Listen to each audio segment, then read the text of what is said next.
ये UP board की book vocational general vocational है, जिसका पूरा नाम है व्यावसायिक बही खाता तथा लेखा शास्त्र, vocational book keeping and accountancy, class 12 UP board.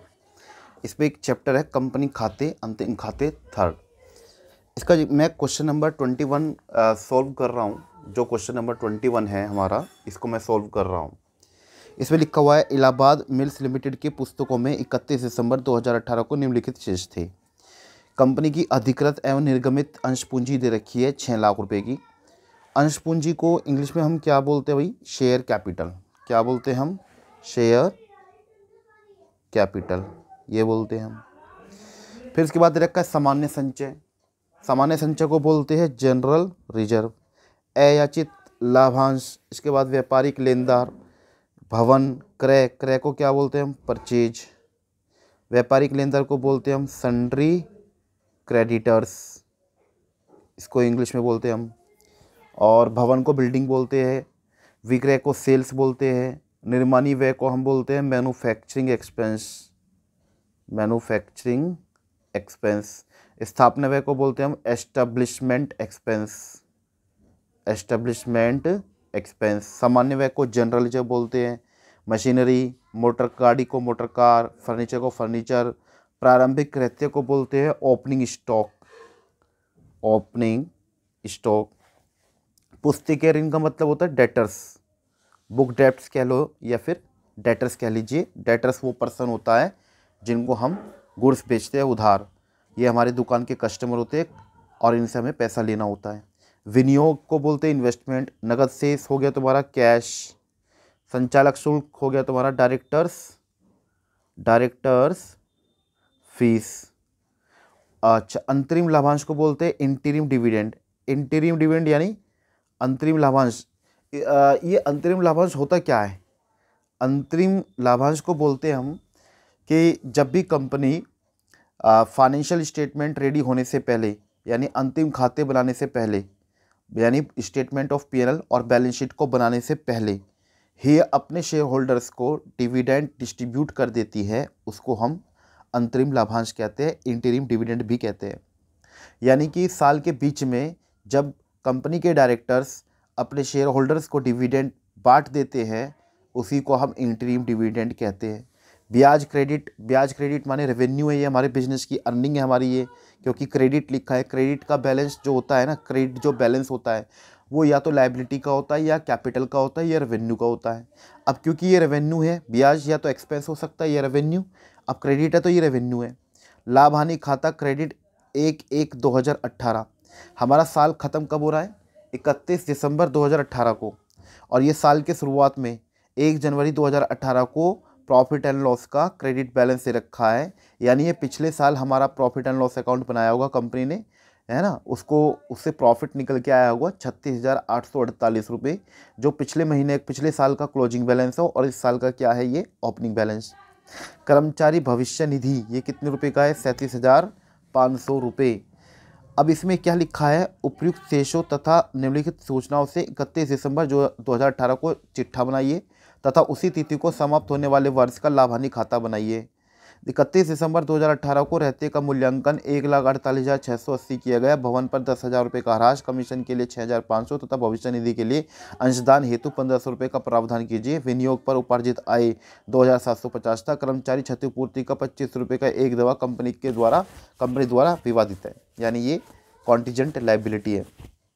मैं इसको सॉल्व करके दिखा रहा हूँ कि किस तरीके से ये क्वेश्चन हमारा पूरा तरीके से सॉल्व होगा।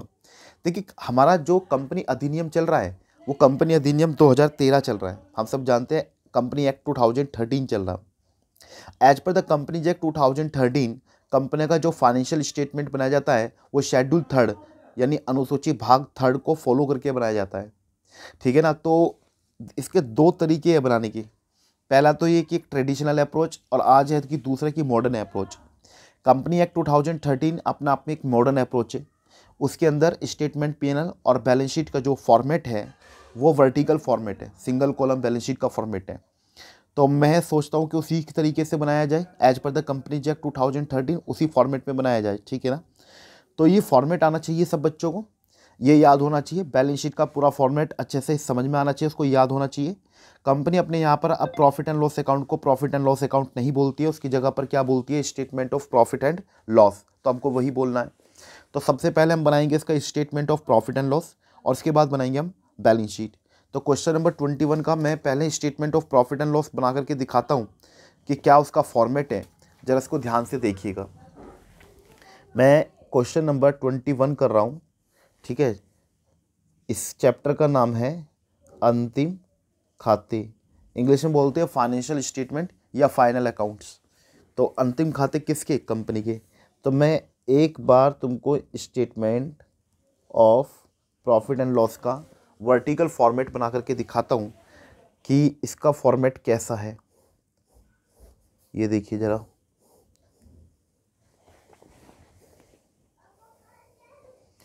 चाहो तो आप थोड़ी सी वीडियो को स्किप भी कर सकते हो, मतलब आगे फॉरवर्ड भी कर सकते हो ताकि तुम्हारा टाइम बचे उसके अंदर।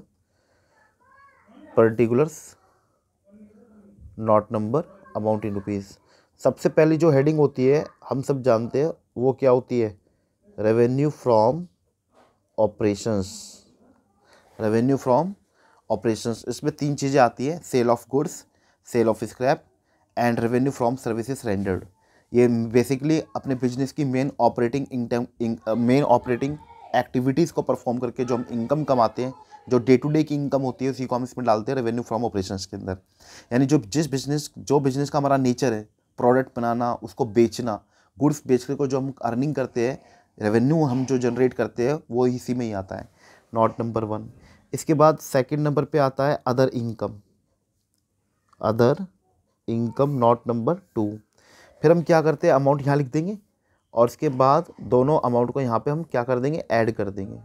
ये नहीं करना था, बस यही। तो उसके यहाँ पे क्या लिखेंगे हम, टोटल रेवेन्यू। देखिए मेरे को फॉर्मेट याद है इसलिए मैं लिख पा रहा हूँ, मेरे को फॉर्मेट याद है इसलिए मैं लिख पा रहा हूँ। तो अब ये थर्ड नंबर मान लीजिए टोटल रेवेन्यू, और फोर्थ नंबर पे आता है तुम्हारा एक्सपेंसेस, यानी कि खर्चे। अब देखिए तुम्हारी एक्सपेंसेस में सबसे पहली हेडिंग जो आती है ना, वो ये आती है, cost of materials consumed. Cost of materials consumed का फॉर्मूला क्या होता है, opening stock of raw material plus purchase of raw material minus closing stock of raw material. तो नॉट नंबर 3 डाल देते हैं इस पर। इसके बाद कॉस्ट ऑफ मटेरियल्स कंज्यूम पे आता है दूसरे नंबर पे purchase of stock in trade, purchase of stock in trade, ठीक है। मतलब मेरे ख्याल में ये होगा नहीं, क्वेश्चन के अंदर इसको दिया नहीं होगा, तो चलो डैश कर देते हैं। इसके बाद जो तीसरे नंबर पे आता है तुम्हारा, वो आता है changes in inventories of finished goods, work in progress and stock in trade. ये तीसरे नंबर पे आता है, ठीक है कि नहीं। चौथे नंबर पे आता है तुम्हारा employees benefit expense, employees benefit expense, ये फोर्थ नंबर पे आता है तुम्हारा। और इसके बाद देखिए मैं तीसरे नंबर की जो हेडिंग है तुम्हारी changes in inventories of finished goods वाली, वो मैंने छोड़ दिया है। मैं क्यों छोड़ा है मैं इसको तुमको बाद में बताऊंगा। इसके बाद फोर्थ नंबर पे एम्प्लॉइज बेनिफिट एक्सपेंस के बाद जो तुम्हारा फोर्थ नंबर पे आता है, वो आता है तुम्हारा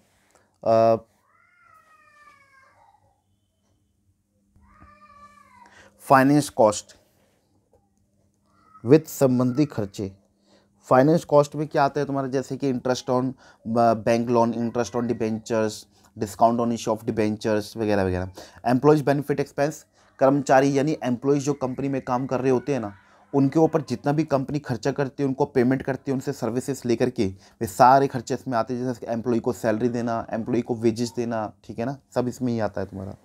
बोनस दिया एम्प्लॉय को, वो सब इसमें ही आता है। इसके बाद खर्चे की हेडिंग आती है तुम्हारी डेप्रिसिएशन एंड एमोर्टाइजेशन एक्सपेंसेस। फिर इसके बाद लास्ट तुम्हारा आता है 1 2 3 4 5, वो छठा और एक सातवां। लास्ट सातवें नंबर पे होता है तुम्हारा अदर एक्सपेंसेस, ये लास्ट में होता है। वे सारे खर्चे जो इस हेडिंग्स में नहीं जाते हैं तो इस पे चले जाएंगे अदर एक्सपेंसेस में, जैसे carriage inward, carriage outward, bad डेप्ट, general expenses, sundry expenses, establishment expenses, ठीक है ना, ये सब इसमें जाएंगे। अच्छा, इसके बाद फिर हम लिखेंगे यहाँ पर इन सब को,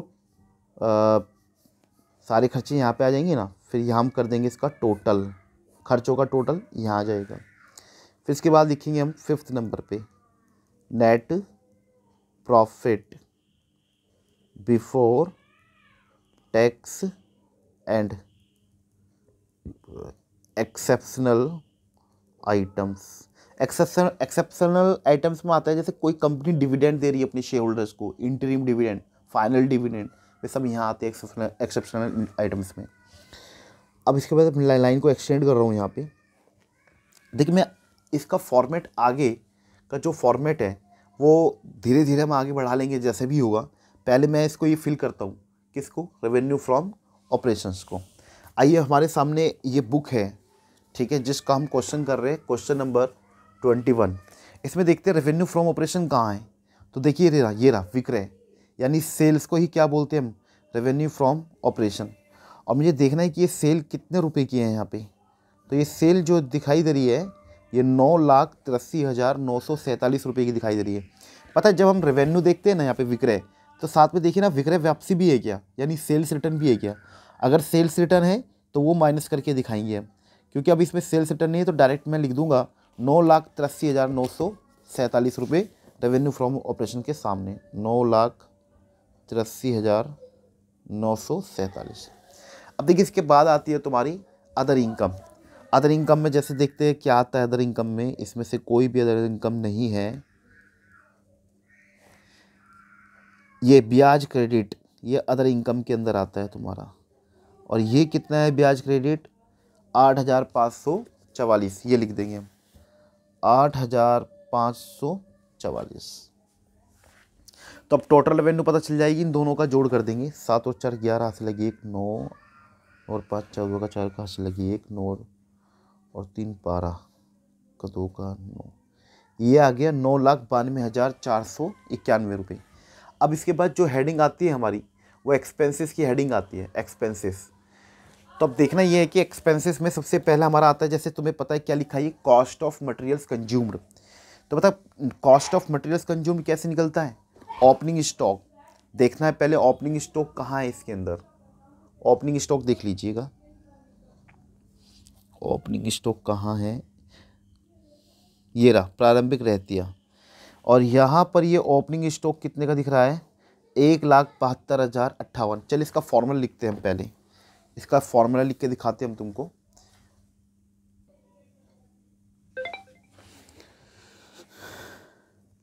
cost of materials consumed is equal to प्रारंभिक रहतिया, opening stock plus net purchase minus closing stock. अब मैं इसमें वैल्यू को पुट कर लेता हूँ।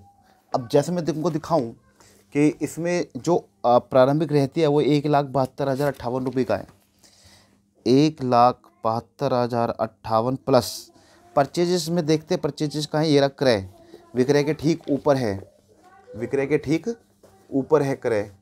तो देखिए 5,09,03 रुपये, 5,09,03 minus closing stock. Closing stock तुमको सबसे आखिरी में दिखाई देगा एडिशनल इन्फॉर्मेशन में, एडजस्टमेंट में नीचे। तो यहाँ देखते हैं ये रहा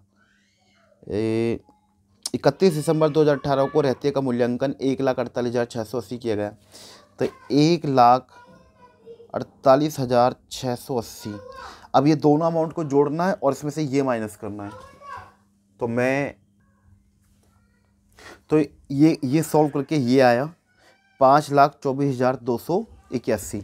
मैं इसको लिखूंगा कॉस्ट ऑफ मटेरियल्स कंज्यूम्ड के कॉलम में, यहाँ पर 5,24,281। अब ये जो है यहाँ पर purchase of stock in trade, ये क्वेश्चन में नहीं दिया हुआ है। पता है स्टॉक इन ट्रेड किसको बोलते हैं, तैयार माल मार्केट से ख़रीदना और जैसे ख़रीदा उसको वैसे ही बेच दिया, जिसमें कुछ प्रोसेसिंग करानी बाकी नहीं रह गई है, जैसे